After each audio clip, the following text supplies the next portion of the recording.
Dear sewing friends, today we have a quick and easy serger only project. You will be able to practice your skills, also try a new technique, and in the process make something practical. As you can tell, we're going to be making these cute scrunchies, and here you can choose a solid color or a pattern that would suit you, or go for something fun and colorful for the little ones. It's also a great scrap buster, and if you take a look on the very edge, you will see that we have an exposed seam, which in turn is sort of like the secret element that allows us to construct this entire scrunchie on serger only without involving a sewing machine.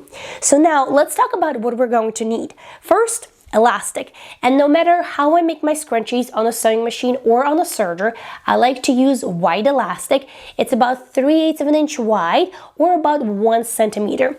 And in this case, I'm gonna cut it to about 8.5 inches or 21 centimeters. When it comes to fabric, you can use both woven or you can use knits, just use whatever you have.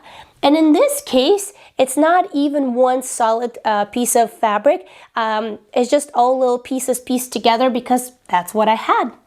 Now, the length of my fabric is going to be approximately, I would say 32 inches or so, or 82 centimeters. When it comes to the width, I would say between 3 to 4 inches, which would be between 7.5 and about 10 centimeters. The first thing that we need to do is to join the ends of our fabric.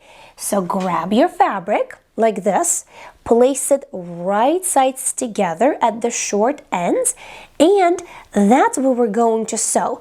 And we're going to do that on our serger using a 4-thread, just the basic 4-thread serger technique. Once done, you're going to have a loop like this. And if you're working on multiple scrunchies like I am, then go ahead and complete the same task on all of them. Once that is done, next we need to join our elastic in a loop as well. And we're also going to do that on a serger. The first thing that we need to do is to overlap it by about 1 inch or 2.5 centimeters. I also find that pinning it in this direction does help keep it all together once we start serging. Here at the serger, make sure that you disengage the knife. Yours might be as easy as pushing a button, or like mine, you can manually turn it down.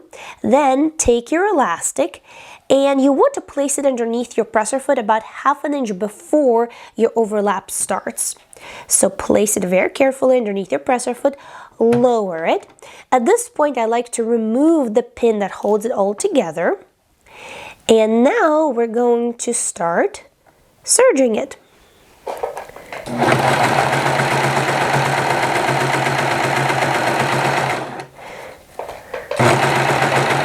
Once you're about 1/2 inch past the overlap, go ahead and chain off and then snip it off. And you're going to repeat exactly the same thing on the other side. Then you can tuck in your serger tails, and after that you're going to have a joined elastic that is still stretchy, everything as it should be, but this time it was done on a serger instead of a sewing machine. Now we're ready to grab our fabric and grab our elastic. So I find that it's easier if you hold your elastic like this, then you take your fabric, bring the fabric through the elastic, bringing the wrong sides together like so, and then pin it. But we're not going to pin it all the way around because I find it unnecessary and also very time consuming. We're just going to pin this very little bit at the beginning point. Here I'm going to give you a couple of options. So let's say you're feeling adventurous, but you want to start by dipping in your toe, so just a little bit, not too difficult. Then I would say the easiest way to go about it would be to leave everything as is.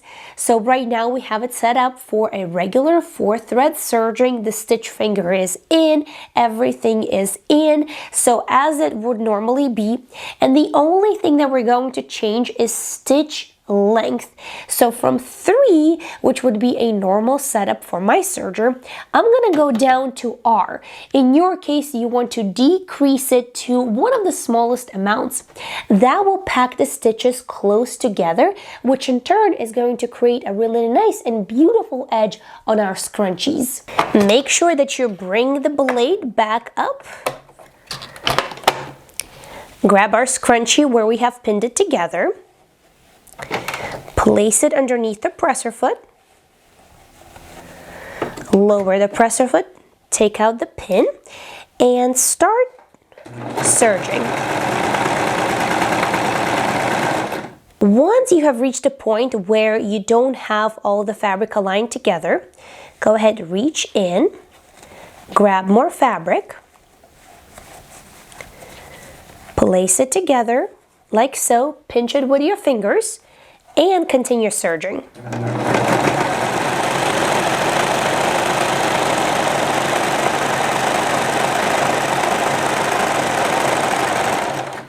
When you are approaching the overlap with the start of the seam, let's go ahead and snip off the tail, like so.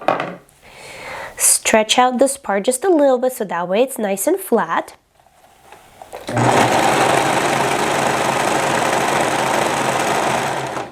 Here you want to be really careful. You want to overlap the seam, I would say by about ½ inch or so, but you don't want to cut anything off with a knife.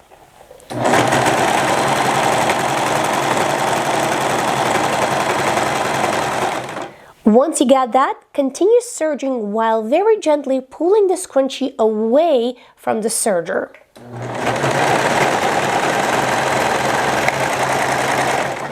And then snip it off. Next, just tuck in the thread tail and that's it, you're done. There's something really fun about these serger scrunchies, especially about that little pop of color on the edge. And here you can experiment with different threads. And in my case, I love using variegated thread because, I think it just adds a little bit of interest, but you can also use just a solid color as well. And if you're looking for which thread is going to show up the most, then that would be your upper looper thread. That's what you see right here in the green. Now, as I mentioned, here we have a couple of options. For those who are more adventurous, we are going to make a couple of adjustments. And the first one is going to be by removing the left needle. Once the needle is out, let's also remove the cone that goes with that needle. And these particular settings of this next one are sort of my own variation between a 3-thread serging and a rolled hem. It's sort of like a little hybrid, because in my case, I'm working with a knit that's not light, and especially 2 layers of it don't really respond well to a traditional rolled hem. With traditional rolled hem, the thinner the fabric, the easier for serger it is to roll it. So I find that in this particular case, I leave the stitch finger in, as opposed in traditional rolled hem, you would take the stitch finger out. So we'll leave the stitch finger as is. Then we increase the tension of the right needle. In my case, I'm going to take it all the way up to 7. We'll leave the upper looper as is. For me, that's usually at 4.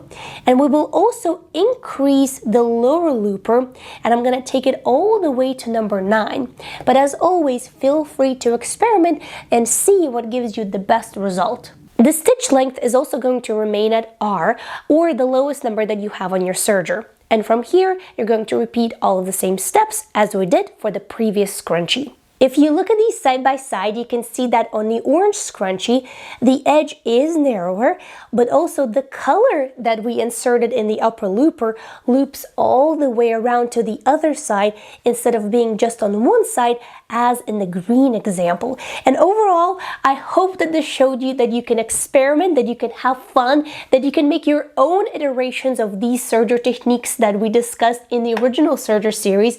And if you haven't seen that, I would encourage you to tune in.